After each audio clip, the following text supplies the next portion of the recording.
Assalamualaikum warahmatullahi wabarakatuh.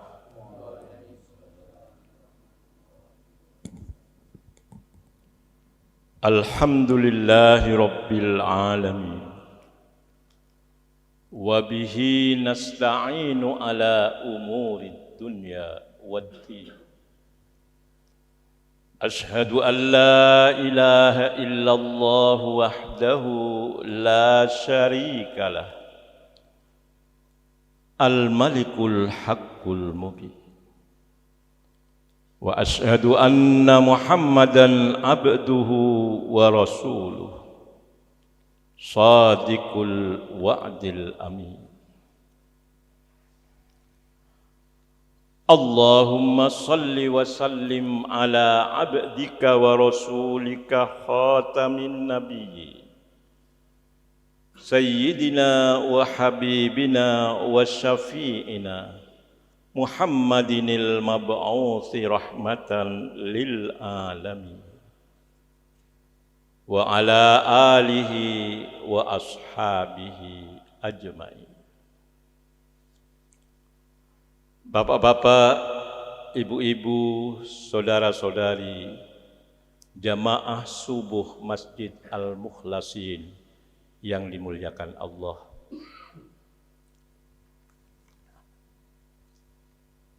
Pada pertemuan kita sebelumnya, saya sudah wanti-wanti tentang konsekuensi dari perbedaan penetapan awal Dzulhijjah tahun 1443. Ada yang tanggal satunya pada hari Kamis, tanggal 30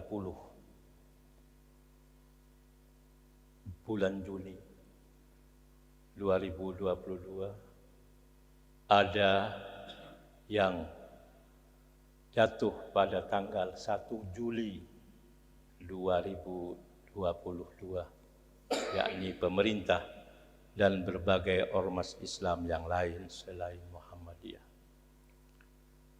Yakni konsekuensi dari perbedaan awal penentuan bulan Dzulhijjah itu berakibat nanti pada perbedaan tanggal 9 Dzulhijjah dan tanggal 10-nya.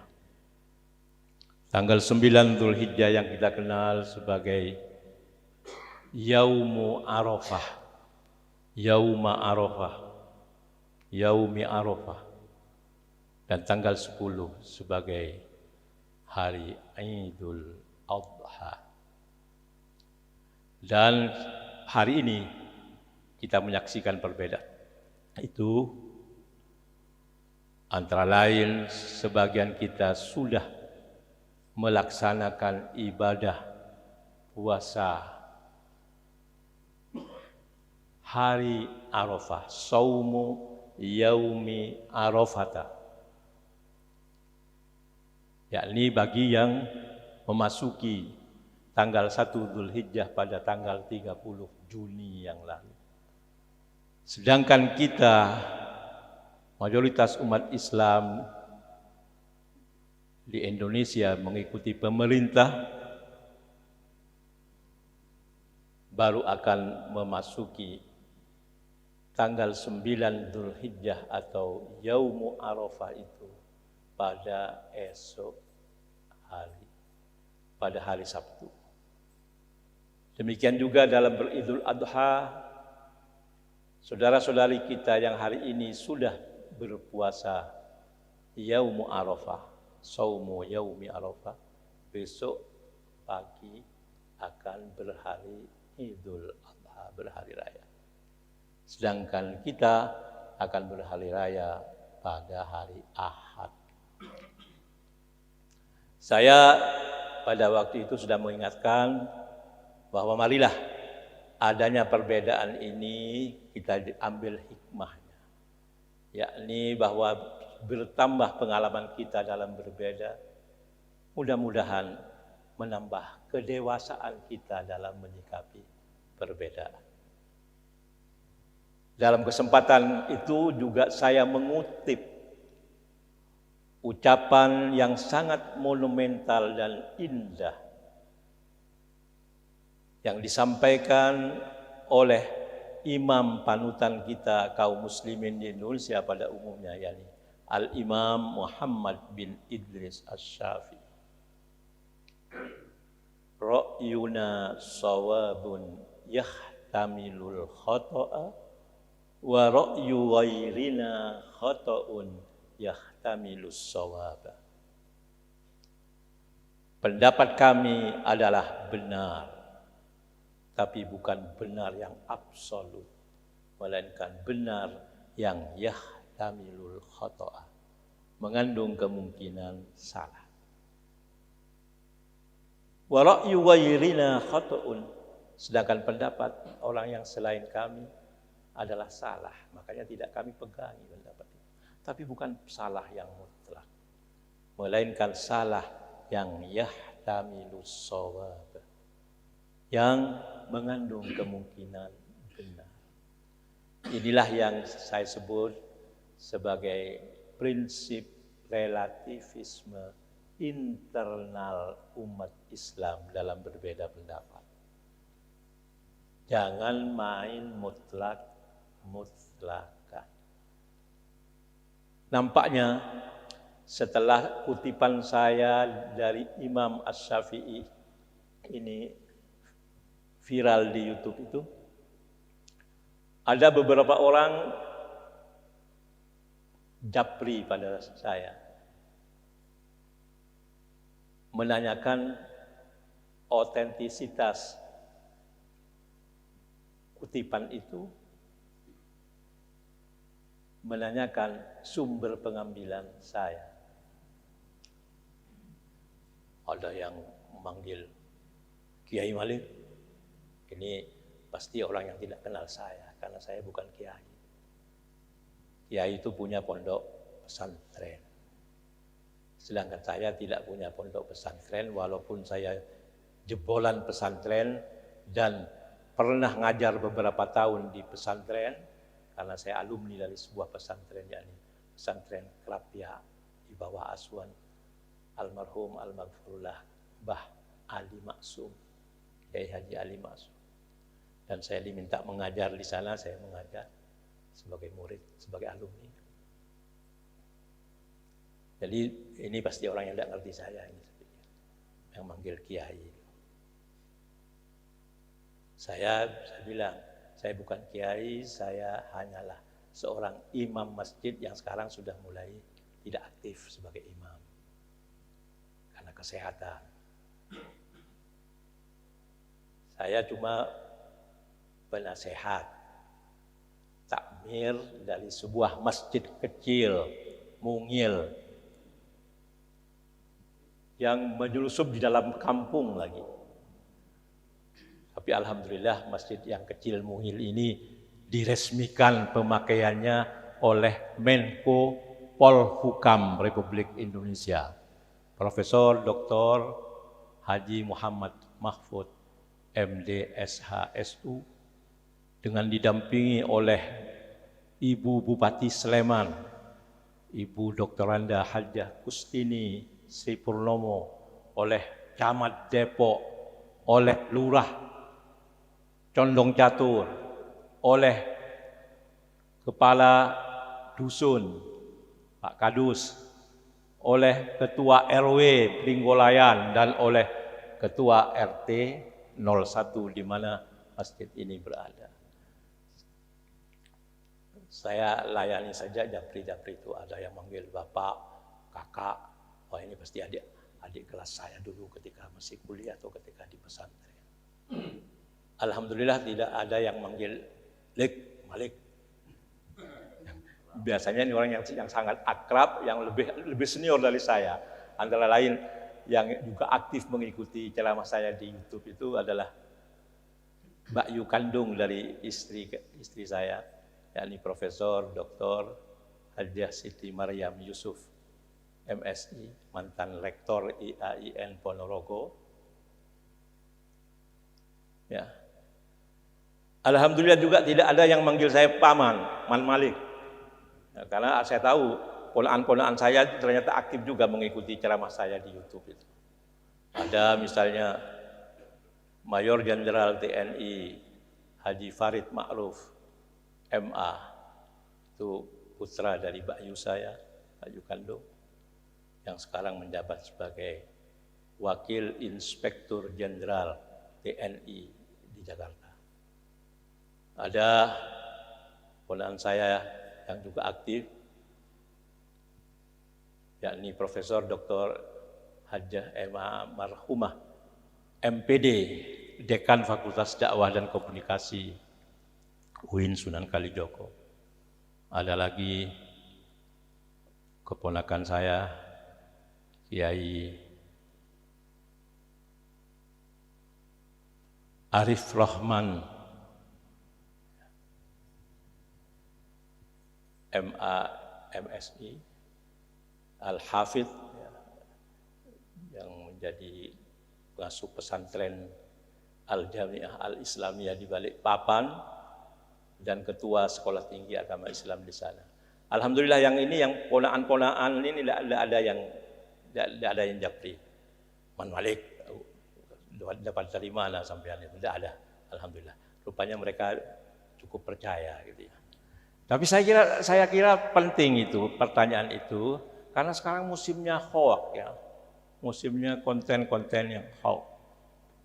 Nah, saya katakan kepada teman-teman yang japri tadi, saya sudah lama mengutip kalimat dari Imam Asy-Syafi'i itu dari berbagai kitab, tapi kebetulan kitab-kitab itu sudah saya lupa pada halaman berapa. Tapi yang masih saya ingat satu kitab, saya bilang, yang sekarang saya bawa, yakni kitab karya Profesor Dr. Syekh Yusuf Al-Qaradawi, nama ulama kontemporer ya, yang kitab-kitabnya sudah banyak diterjemahkan ke dalam bahasa Indonesia, antara lain fatwa-fatwa kontemporer, fatawi mu'asyirah, banyak sekali, fiqhuz zakah, fikih tentang zakat. Saya katakan saya masih menyimpan kitabnya Syekh Yusuf Al-Qaradawi. Orang kita biasa menyebut Qaradawi, tapi yang betul itu adalah Al-Qaradawi. Ketika saya ke Qatar tahun 2005 bersama Bu Malik dalam rangka safari Ramadan atas undangan Duta Besar RI untuk Qatar, saya sebetulnya ingin bertemu dengan Al-Mukarram Syekh Yusuf Al-Qaradawi, nama besar. Karena beliau sekarang itu memang menetap di Qatar. Dan kebetulan Duta Besar RI untuk Qatar pada waktu itu, Teretan, ya, orang Madura, namanya Haji Abdul Wahid Maktub, sangat akrab dengan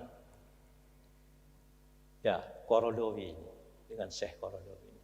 Bahkan si dubes ini yang membawa Syekh Yusuf Qaradawi beraudiensi di Istana Bogor dengan Presiden Susilo Bambang Yudhoyono waktu itu.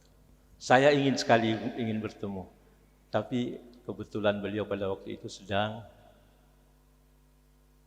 melakukan safari ke Eropa, ke beberapa negara di Eropa, sehingga tidak sempat bertemu.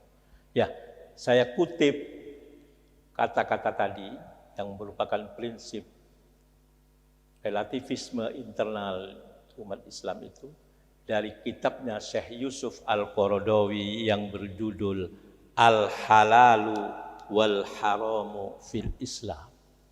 Ini yang saya bawa ini. Al-Halal wal Haramu fil Islam, halaman 10. Yang saya punya ini Al-Halal wal Haram fil Islam, cetakan ke-6 tahun 1972, terbitan Al-Maktab Al-Islam. Ya, walaupun sedikit berbeda dengan yang biasa saya kutip. Kalau yang saya kutip itu ra'yuna shawabun pakai na itu kami, shawabun sama ke belakang itu. Tapi yang ada dalam kitab ini tidak pakai na tapi pakai ya mutakallim. Ra'yi shawabun yahtamilul khata'a wa ra'yu ghairi khata'un yahtamilus shawab.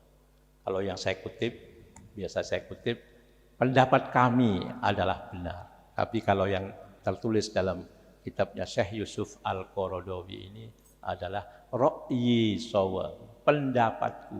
Jadi secara substantif, ya, secara substansi tidak ada perbedaan. Cuma perbedaan domir, kata ganti saja. Antara na dengan ya, antara ra'yuna dan ra'yi, pendapat kami dan pendapat saya. Maksud saya mengutip kalimat itu agar supaya perbedaan dalam masalah penetapan awal Zulhijjah yang akan berdampak pada perbedaan Idul Adha dan puasa hari Arafah ini tidak menimbulkan gejolak dan berbagai kebingungan di masyarakat.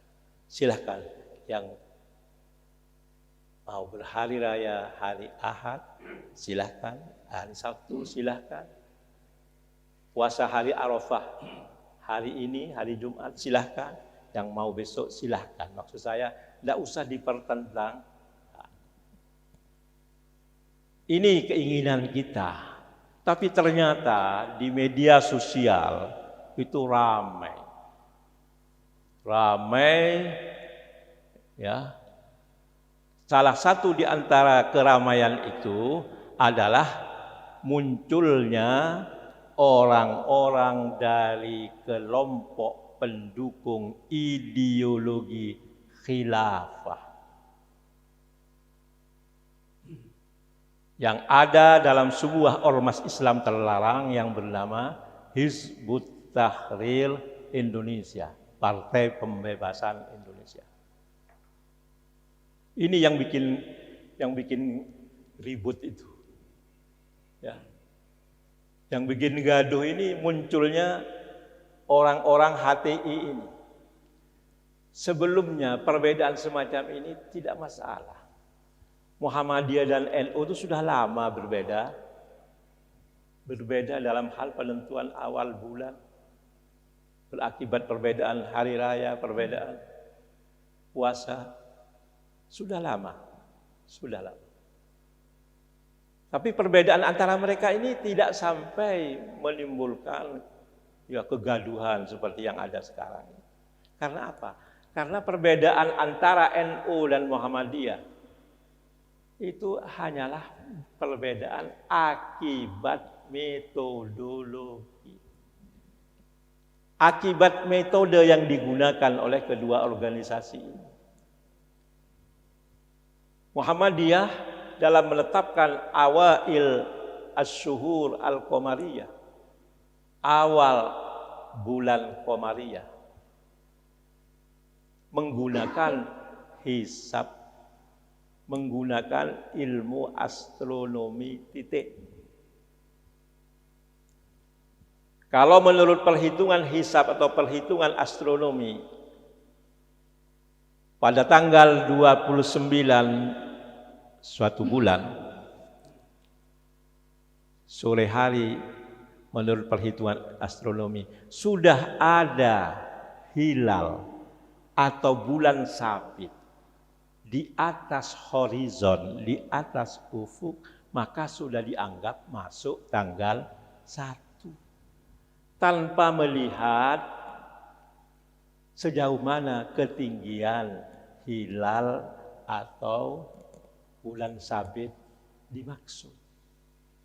0,1 pun sudah dianggap masuk tanggal 1. Apalagi sudah 1 atau 2. 0,1 aja sudah masuk bulan baru, sehingga bulan itu berumur hanya 29, besoknya sudah masuk bulan baru. seperti yang terjadi sekarang ini. Ya. Akhir Dzulqa'dah tanggal 29 itu menurut perhitungan hisab, bukan hanya Muhammadiyah sebetulnya. Semua perhitungan hisabnya NU, hisabnya Perti, hisabnya Al-Wasliyah, hisabnya Nahdlatul Wathon dan lain sebagainya, itu semua mengatakan seperti itu. Sudah di atas ufuk. Bukan hanya Muhammadiyah. Cuma kalau Muhammadiyah berhenti di situ, sudah masuk tanggal 1. Sedangkan yang lain-lain, Nahdlatul Ulama, Nahdlatul Wathon. Nahdlatul Wathon ini sebuah organisasi Islam yang dominan di Lombok dan NTB. Yang tokohnya adalah Tuan Guru Bajang itu, Zainul Majdi. Itu adalah ketua umumnya sekarang. Dia adalah cucu dari pendirinya, yakni Syekh Tuan Guru Zainuddin Abdul Majid. Itu saudara Supriyadi, paham, orang Lombok. Nahdlatul Wathon, Al-Wasliyah, Perti, semuanya tidak langsung menerima begitu saja adanya hilal di atas ufuk. Diukur dulu ketinggiannya. Bagi NU, bagi organisasi masa Islam selain Muhammadiyah itu, adanya hilal di atas ufuk, kalau keberadaannya itu hanya tipis sekali, maka ini dianggap tidak ada. Itulah yang terkenal dalam ungkapan di pesantren, sebetulnya bukan untuk hilal toh, ini untuk apa saja. Wujuduhu ka'adamihi. Adanya hilal itu sama dengan tidak ada. Karena walaupun ada tapi tidak bisa dilihat, terlalu rendah. Maka wujuduhu ka'adamihi. Wujudnya sama dengan tidak wujudnya. Adanya sama dengan tidak adanya. Nah, ini juga dipegangi oleh pemerintah Republik Indonesia, SEKI, Kementerian Agama Republik Indonesia. Sebab kata organisasi ini, dan termasuk juga kata pemerintah, dan termasuk saya dulu ketika menjadi juru bicara PBNU ketika sidang isbat, berdasarkan sabda Nabi, sumu li ru'yatihi wa aftiru li ru'yatihi, untuk bulan Ramadan dan Syawal ini. Sumu li ru'yatihi, berpuasalah kamu sekalian karena ru'yatul hilal, karena sudah meru'yah, sudah bisa melihat bulan. Berpuasalah Ramadan. Wa aftiru li ru'yatihi, dan berbukalah untuk hari raya Idul Fitri karena juga sudah melihat hilal bulan Syawal. Fa in humma alaikum, maka apabila pandanganmu tertutup oleh awan tidak bisa melihat hilal tanggal 1 itu, fa'akmilul iddata salasina yauman, maka sempurnakanlah bilangan bulan itu menjadi 30 hari. Jadi saya katakan bahwa berdasarkan hadis ini, yang menjadi patokan dalam penentuan bulan itu bukan adanya bulan, bukan adanya hilal, tapi bisa dilihat atau tidak bisa dilihatnya hilal, itu yang menjadi patokan. Itu yang oleh para ulama dirumuskan dalam sebuah kalimat, al-ibratu bi ru'yatil hilali la bi wujudi. Yang menjadi patokan, menjadi pegangan itu adalah ru'yatul hilal, dilihatnya bulan. La biwujudi, bukan wujudnya hilal. Wujud kalau enggak terlihat ya dianggap tidak ada. Ini perbedaan antara NU dan berserta ormas Islam yang lain dan plus pemerintah dengan ormas Islam atau Perserikatan Muhammadiyah dalam penetapan awal. Sebab ketika Nabi mengatakan jika pandanganmu tertutup oleh awan, maka sempurnakanlah bilangan bulan itu menjadi 30 hari. Nah, waktu tertutup awan itu ada tidak enggak bulan itu? Bisa jadi ada sudah. Cuma tidak terlihat karena tertutup awan. Namun toh Nabi tidak menyuruh kita berpuasa atau berbuka, tapi disuruh untuk menyempurnakan bulan sebelumnya itu menjadi 30 hari. Nah ini perbedaan antara NU dan Muhammadiyah yang seperti ini sudah biasa terjadi. Tidak ada masalah. Orang sudah maklum Muhammadiyah menggunakan hisab titik, sedangkan yang lain menggunakan hisab juga. Jangan dikira NU tidak ngerti hisab Bapak, Ibu. Yang mengembangkan ilmu falak di Indonesia itu kiai-kiai pesantren, Kiai Turaihan Al-Juhuri dari Kudus, Kiai Maksum Jombang, Kiai Zubair Salatiga itu dengan kitab-kitabnya menyusun kitab mereka itu. Ya, menyusun kitab dalam bahasa Arab lagi.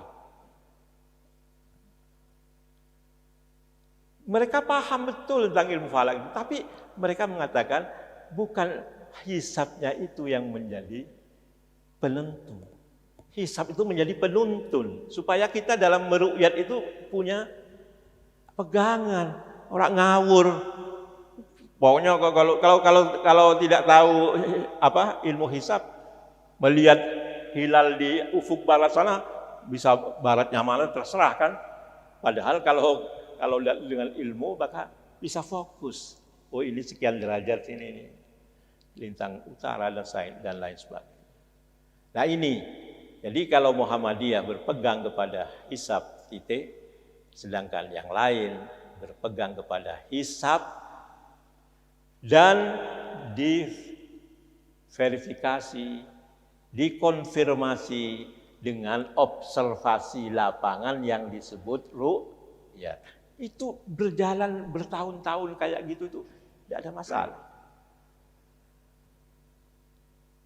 Tidak sampai terjadi penghujatan macam-macam itu. Nah sekarang ini lain, karena yang ikut bermain adalah sebuah organisasi kemasyarakatan Islam terlarang yang bernama HTI. Lewat juru bicaranya antara lain yang saya tahu itu ada 2 orang. Yaitu ini Haji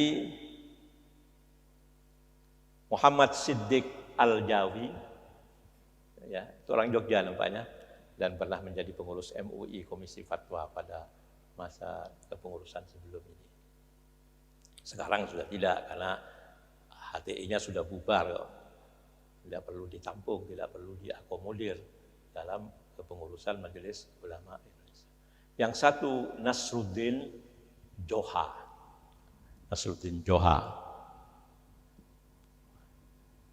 Mereka ini memunculkan tulisan-tulisan yang provokatif ya. Yang provokatif. Karena mungkin dasarnya salah satunya itu memang seorang provokator yang namanya Nasruddin Johar itu tidak jelas latar belakang keilmuannya itu apa. Tapi yang jelas dia aktif dengan tulisan-tulisan yang provokatif.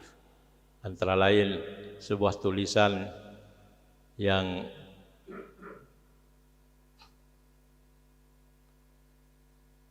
berjudul ini,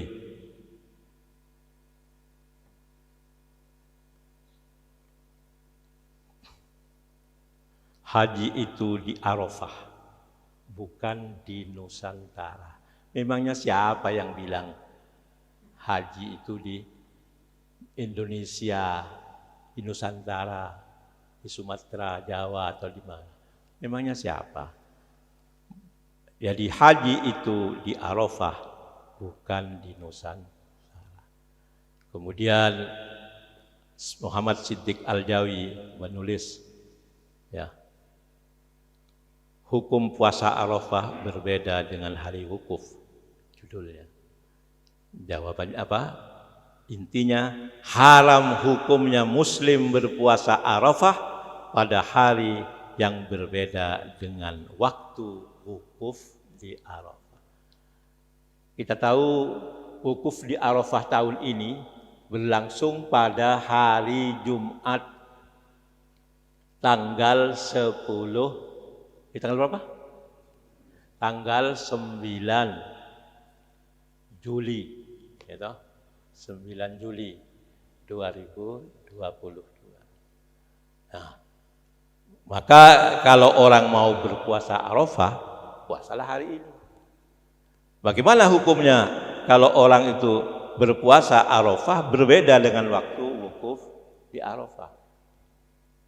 Seperti mayoritas kita ini akan puasa Arafah besok pada hari Sabtu. Bagaimana hukumnya? Di sini dikatakan haram hukumnya. Tidak main-main haram. Hukum haram itu kan konsekuensinya besar. Haram itu dalam definisinya adalah ma yu'aqabu ala fi'lihi wa yusabu ala tarkihi. Haram itu adalah sesuatu yang apabila dikerjakan dia akan disiksa oleh Allah, berdosa dia, akan diiqab, akan disiksa. Wa yusabu ala tarkihi. Sebaliknya akan diberi pahala kalau perbuatan haram itu ditinggalkan. Wah, ini kan tidak main-main. Kita yang berpuasa Arafah besok pagi, bukan hari ini, itu bukan hanya puasanya tidak sah. Kalau tidak sah itu masih mendingan, Pak, tidak sah, tidak diterima. Ya. Kalau ini tidak, haram. Haram itu konsekuensinya ya tadi, berdosa. Kita dianggap sebagai pendosa. Bukan hanya orang Islam mayoritas di Indonesia yang dianggap berdosa, yang di Brunei, yang di Malaysia, yang di Pakistan. Karena mereka semuanya tanggal 10. Tanggal 10. Ya. Tanggal 10 hari rayanya. Ya. Tanggal 9-nya baru besok, bukan hari ini. Berarti banyak sekali isi neraka. Gara-gara tidak berpuasa Arafah sesuai dengan waktu wukuf para hujjaj, para jemaah haji di Arafah. Luar biasa. Seakan-akan si Siddiq Al-Jawi ini sudah mendapatkan SK Gusti Allah untuk menjadi kepala dinas perkapelingan neraka. Ya. Seakan-akan dia sudah diangkat, di-SK-kan, dibeslit kata orang Jawa. Dibeslit jadi kepala dinas perkapelingan neraka. Bapak-bapak, ini saya pikir suatu hal yang sangat intoleran terhadap perbedaan pendapat. Dan ini sebenarnya menunjukkan ketidaktahuannya tentang apa sih yang disebut dengan hari Arafah. Perlu kita pahami. Itu Mas Ustadz Adi Hidayat itu bagus penjelasannya itu. Harus dibedakan antara saumu yaumi Arafah dengan saumu Arafah. Kalau Arafah itu menunjuk kepada momentum di mana pada hari itu dilakukan wukuf di Arafah sana. Itu Arafah. Tapi kalau yaumi Arafah, yauma Arafah, yaumu Arafah, hari Arafah adalah menunjuk kepada harinya, bukan kepada momentumnya. Kalau Arafah itu menunjukkan pada momentum yang menyangkut waktu dan tempat.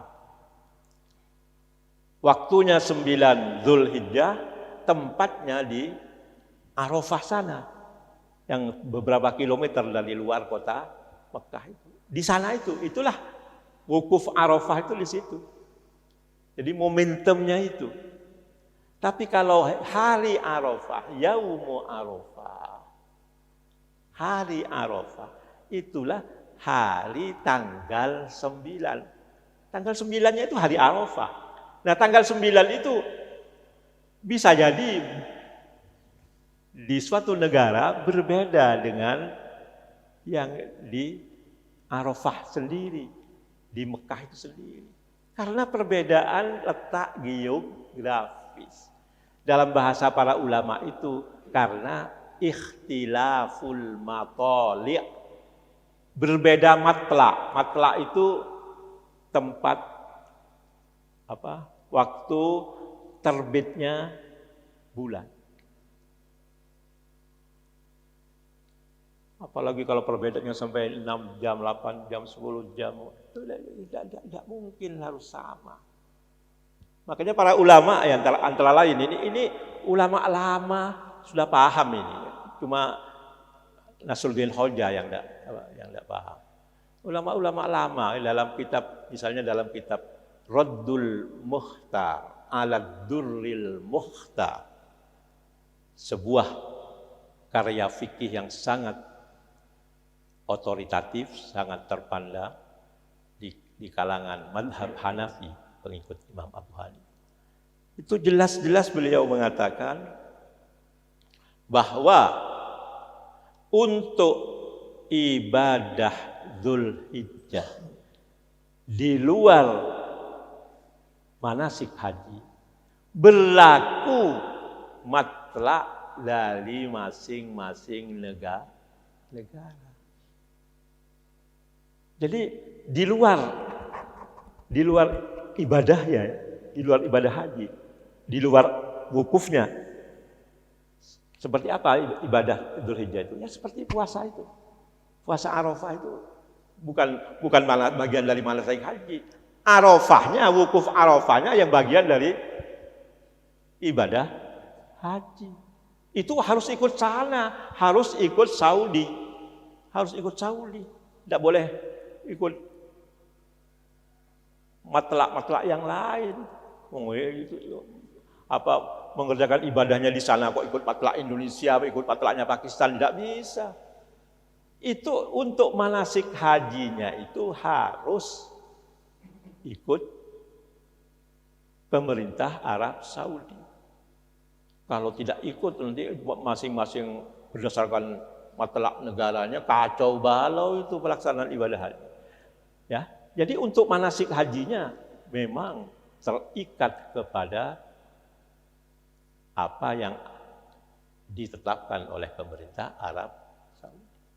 Tapi untuk ibadah Dzulhijjah yang lain, termasuk puasa hari Arafah, hari Tarwiyah dan lain sebagainya, ya, termasuk penyembelihan binatang dan lain sebagainya, itu ikut matlak dari masing-masing negara. Itu jelas kata pengarang kitab Raddul Mukhtar ala Durril Mukhtar, itu sudah mujma'un alaih, sudah menjadi konsensus para ulama. Ini yang perlu kita perhatikan. Jadi beda antara Arafah, wukuf di Arafah dengan puasa hari Arafah. Yang disabdakan Nabi itu mengenai puasa hari Arafah itu menggunakan kalimat seperti yang dikutip oleh Ustadz Adi Hidayat itu. Saumu yaumi Arafata yukaffiru sanataini.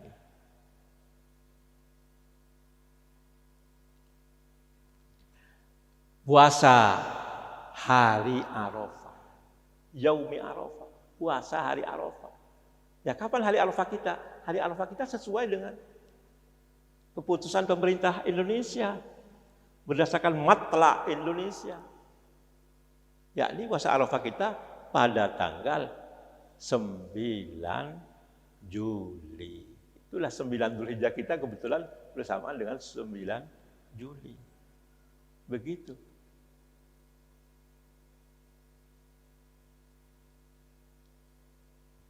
Madiyatan wa mustaqbalatan. Puasa hari Arafah menghapus dosa 2 tahun, tahun yang lalu dan tahun yang akan. Jadi begitu mestinya kita bersikap itu. Tapi sudahlah, ada perbedaan penetapan antara Muhammadiyah di satu pihak dengan pemerintah dan ormas-ormas Islam yang lain.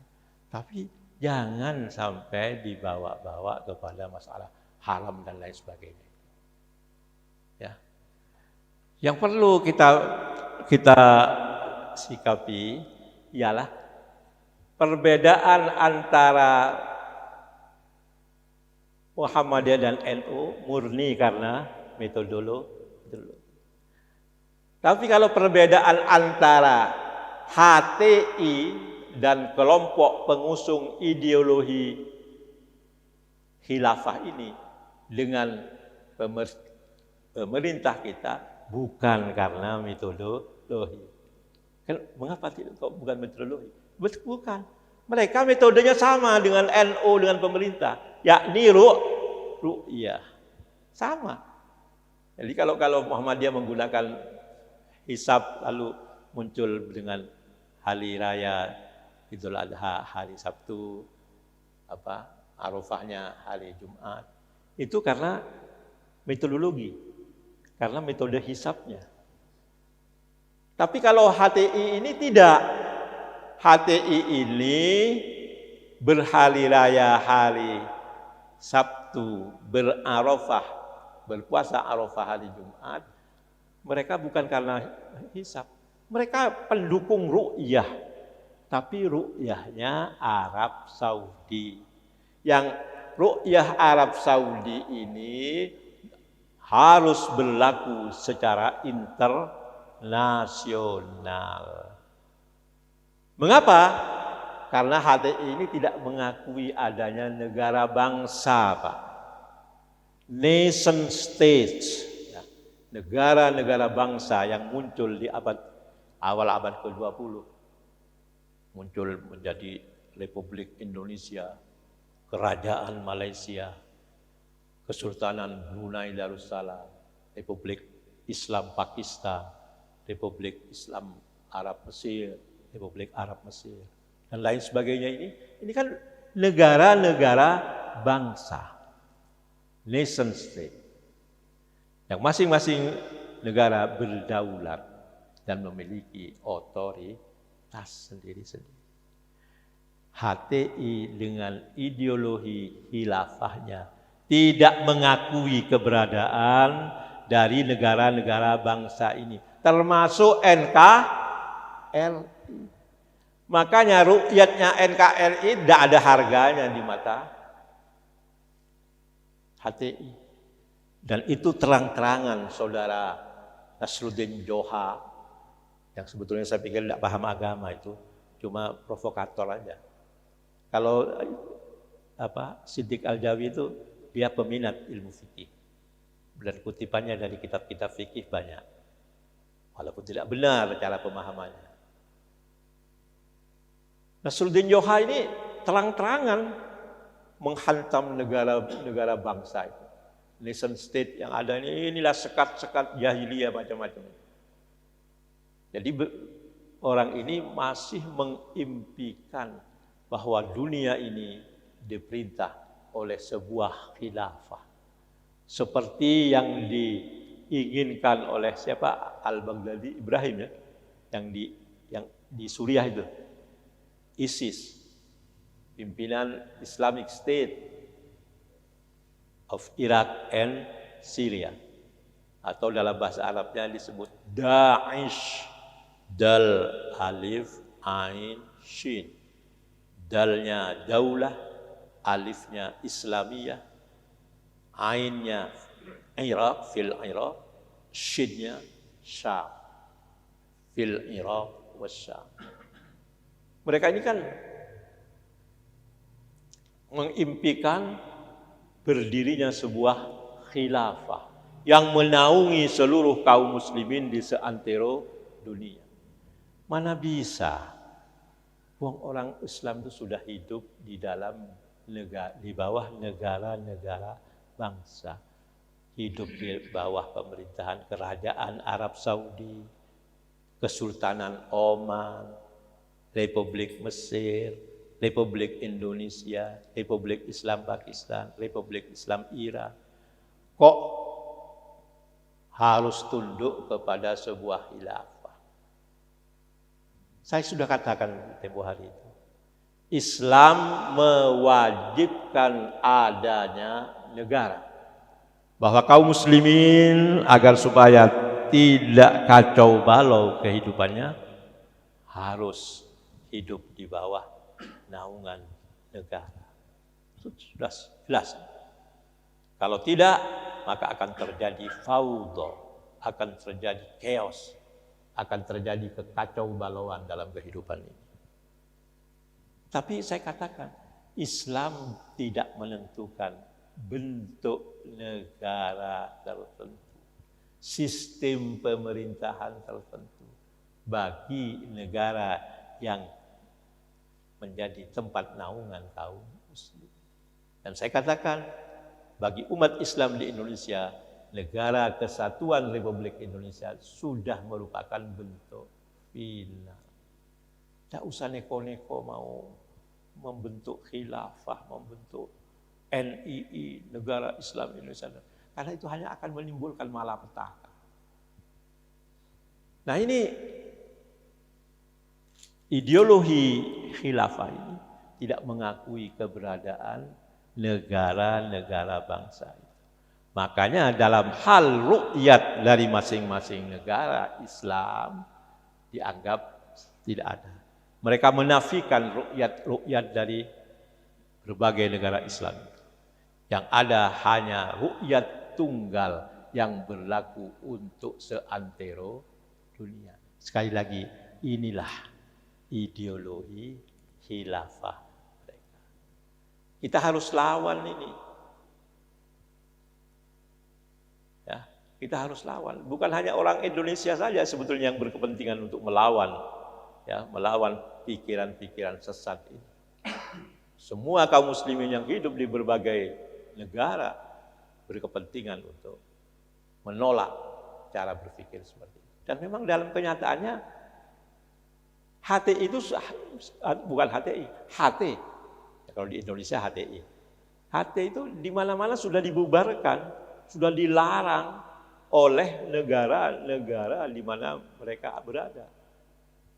Negara-negara Islam yang di situ ada HT, HT-nya sudah dibubarkan karena bikin kacau seperti itu. Ya, bikin kacau seperti itu. Nah, Bapak-bapak, bagaimanakah sebetulnya kita harus menyikapi perbedaan ini dalam konteks kalimat yang sangat indah dari Al-Imam Muhammad bin Idris Asy-Syafi'i tadi, ra'yi shawabun yahtamilul khata wa ra'yu ghayri khata'un yahtamilus shawab. Menurut hemat saya, kita tidak boleh berpikir mutlak-mutlakan, absolut-absolutan. Saya yang benar, gue salah, gue mlebu neraka. Kalau bisa, tidak bisa. Selayaknya karena ini masalah hasil ijtihad, hasil pemikiran. Mari kita kembalikan kepada pedoman yang diberikan oleh baginda Rasulullah Muhammad sallallahu alaihi wasallam mengenai ijtihad. Salah satu pedoman itu adalah hadis baginda Rasulullah Muhammad sallallahu alaihi wasallam yang ditakhrijkan atau diriwayatkan oleh Asy-Syaikhan, oleh Imam Bukhari dan Muslim dari hadis Amru ibnul As dan Abi Hurairah. Yang bunyinya, idza jtahadal hakim fa akhta'a falahu ajrun wa idza jtahada fa asaba falahu ajrun. Ini yang riwayat Al-Bukhari dan Muslim dari Amr bin As dan Abu Hurairah. Ada lagi sebetulnya riwayat Al-Hakim Ad-Daruqutni dari hadisnya Uqbah ibn Amir dan Abi Hurairah serta Abdullah bin Umar. Lafadznya berbeda, lebih enak untuk yang menang, untuk yang benar. Idza jtahadal hakimu fa akhta'a falahu ajrun. Sama bagian awalnya. Tapi wa in asaba falahu asyaratu ujurin. Beda ya. Tapi ada catatan dalam kitab Nailul Autar karya Imam Asy-Syaukani juz 8 halaman 262 ada catatan lakin fi isnadihi Faraj bin Fadalah wa huwa dhaif. Ya. Akan tetapi dalam sanadnya ada perawi bernama Faraj bin Fadalah. Perawi Faraj bin Fadalah ini dhaif, lemah. Itu terdapat dalam Nailul Autar karya Imam Asy-Syaukani. Ya, kembali kepada hadis tadi yang diriwayatkan oleh Al-Bukhari dan Muslim. Apabila seorang hakim berijtihad, seorang hakim mengerahkan segala daya kemampuan berfikirnya untuk merumuskan suatu keputusan, fa akhta'a, lalu dia keliru dalam pengambilan keputusannya, ijtihadnya salah, itu falahu ajrun, dia masih dapat pahala 1. Enak sekali ya, enak sekali. Ada apresiasi terhadap orang yang berusaha mencari kebenaran walaupun akhirnya salah. Ada apresiasi. Wa in asaba, dan wa idza jtahada fa asaba, dan apabila dia berijtihad, si hakim berijtihad, fa asaba, lalu ijtihadnya itu benar, falahu ajrun, maka baginya 2 pahala. Apa tidak bisa kita bersikap seperti itu? Jadi yang berpuasa Arafah pada hari Sabtu bukan haram. Ya tetap dapat pahala. Tapi pahalanya 1. Buat begitu yang berpuasa Arafah hari ini lebih enak. Apa tidak bisa? Tapi kita ini biasa kalau berbeda pendapat, berlawanan dengan orang. Kalau tidak jeglok itu, ya, tidak menghempaskan, rasanya tidak puas. Akori, tidak puas. Padahal petinju yang di dunia kekerasan, dunia yang keras petinju. Petinju itu tidak harus menang KO atau KO. Menang mutlak pun sudah puas. Tapi kita ini kayaknya nggak puas kalau musuh lawan tidak terkapar gitu. Gitu. Ini. Jadi apalagi kalau hadis yang dhaif ini yang jadi pegangan. Apabila seorang hakim berijtihad fa akhta'a falahu ajrun, maka kemudian dia keliru, maka baginya 1 pahala. Wa in asaba, jika dia benar, falahu asyaratu ujurin, maka baginya 10 pahala. Tapi ini hadisnya dhaif. Ya, bagi saya kok seperti itu lebih enak dia. Daripada ya otot menghempaskan lawan kita ya, sampai tak berdaya, sampai jatuh ke haram. Haram itu neraka loh Pak ya. Haram neraka. Ya, atau Seperti Nabi ketika dilapori oleh dua orang sahabatnya. Dua orang sahabat ini bepergian, safar, lalu masuk waktu sholat. Mereka mencari air untuk berwudu. Ternyata tidak menemukan air itu karena di padang pasir kan tidak seperti di Jogja ya, padang pasir. Ya, karena tidak menjumpai air, konsekuensinya mereka tayamum, kemudian sholat, dua-duanya itu. Masih dalam waktu sholat yang tadi, mereka melanjutkan perjalanan, masih dalam waktu sholat yang tadi, mereka menjumpai air, ada wahah, ada wadi di tengah gurun itu. Lalu mereka wudu, salah seorang ambil wudu, lalu sholat. Sedangkan yang satunya tidak, karena merasa aku wis sholat mau kok, sholat meneh. Tapi yang satunya wudu, tadi kan sholat kan sholat darurat karena belum tidak ada air. Ternyata air ada dan waktu sholat memang masih ada. Maka dia wudu lalu sholat. Ketika kembali ke Madinah, lapor kepada baginda Rasulullah Muhammad SAW tentang pengalaman kedua orang. Apa jawab Rasulullah?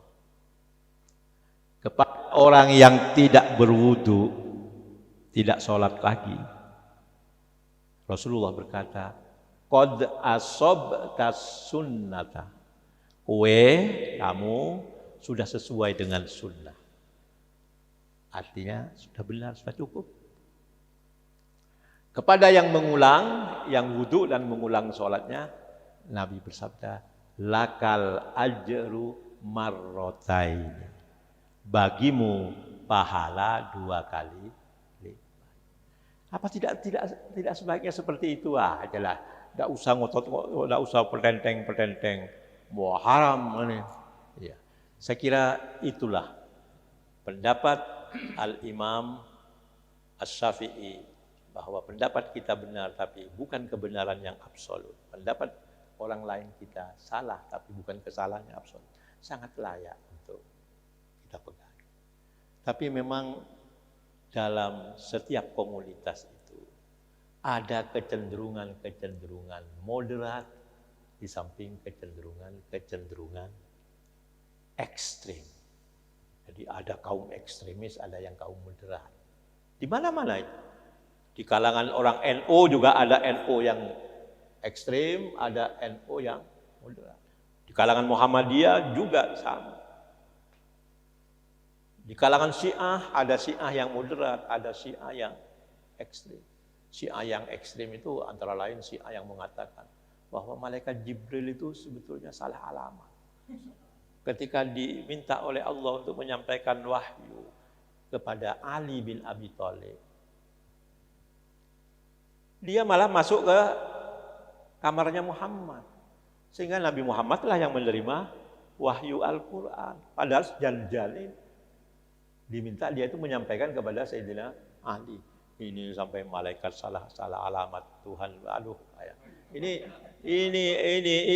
Syiah yang ekstrim. Dalam bahasa Arabnya orang ekstrim itu disebut ulat. Ya. Ulat itu dari kata ghalin. Ghalin itu mahal. Ini samanuhu ghalin, harganya mahal. Jamaknya ulat. Tidak ada hubungannya dengan pegulat ini Pak ya. Ulat itu jamak dari ghalin, orang-orang yang ekstrim. Orang Syiah yang ekstrim disebut ulatus Syiah. Ya. Kalau Syiah yang ekstrim seperti itu, tapi Syiah yang moderat itu banyak.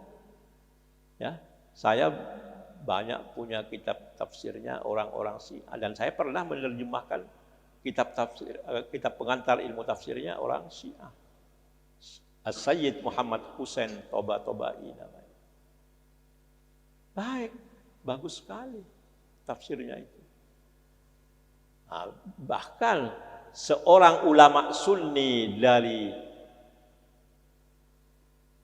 Lebanon, ya, yang bernama Dr. Subhi As-Salih.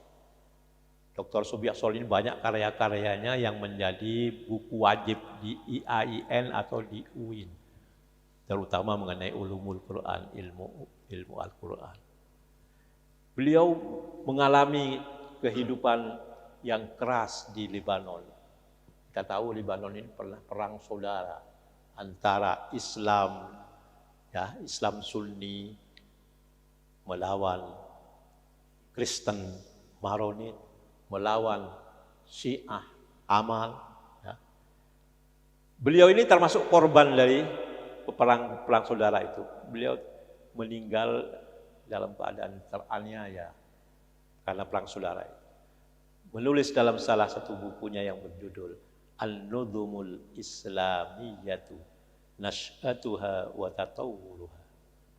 Pranata keislaman, pertumbuhan dan perkembangannya.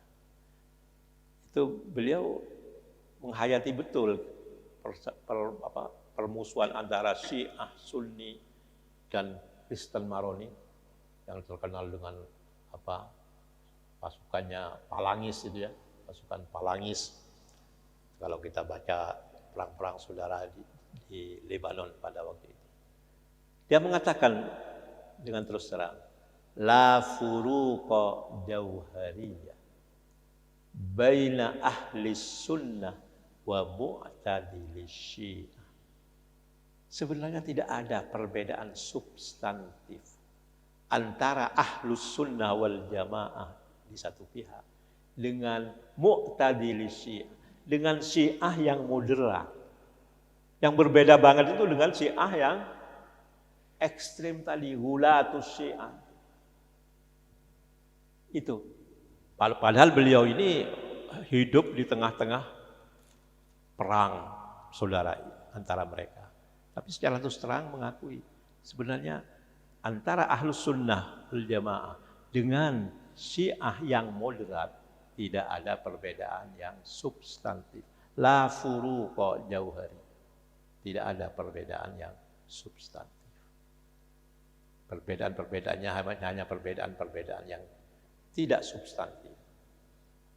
Maka demikian juga di kalangan kita, ya, sebenarnya tidak ada perbedaan yang substantif antara orang NU yang moderat dengan Muhammadiyah yang moderat.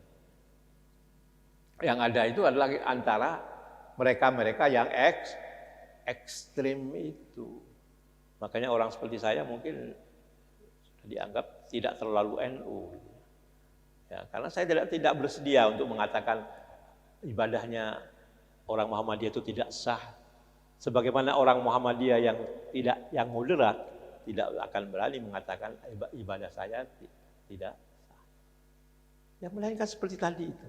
Marilah kita sikapi perbedaan pendapat di antara kita, termasuk dalam penentuan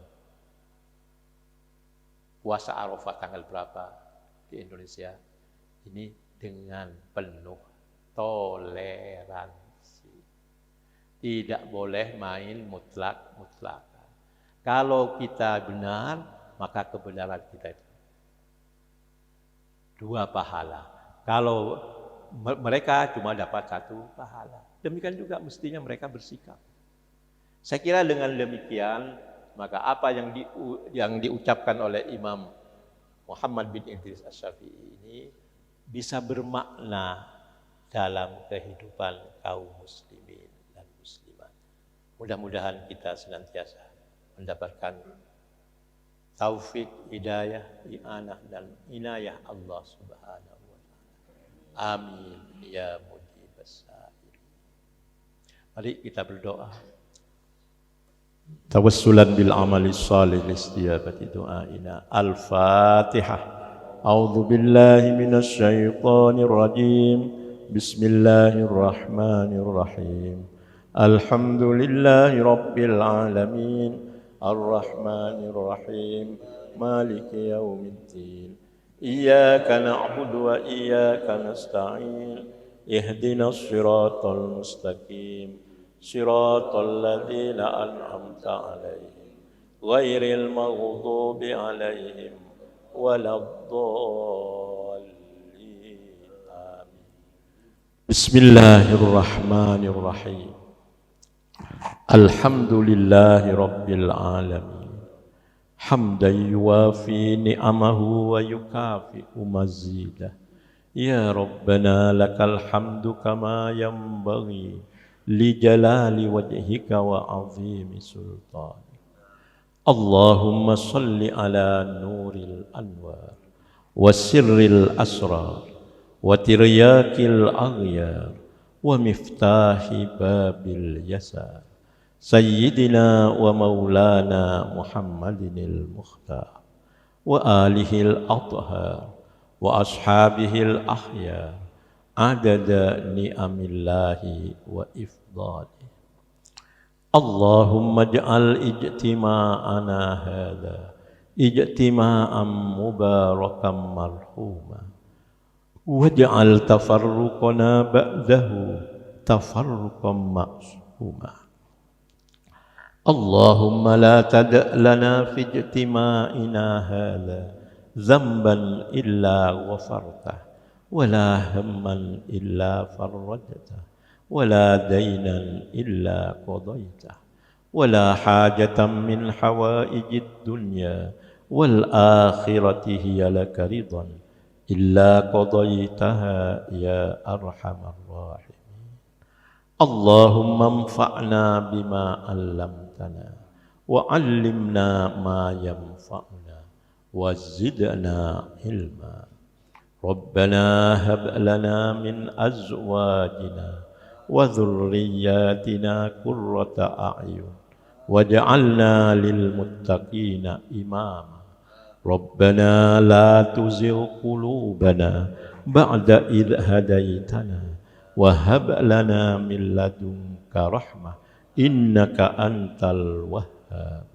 ربنا آتنا في الدنيا حسنة وفي الآخرة حسنة وقنا عذاب النار. وصلى الله على سيدنا محمد وعلى آله وصحبه وسلم والحمد لله رب العالمين.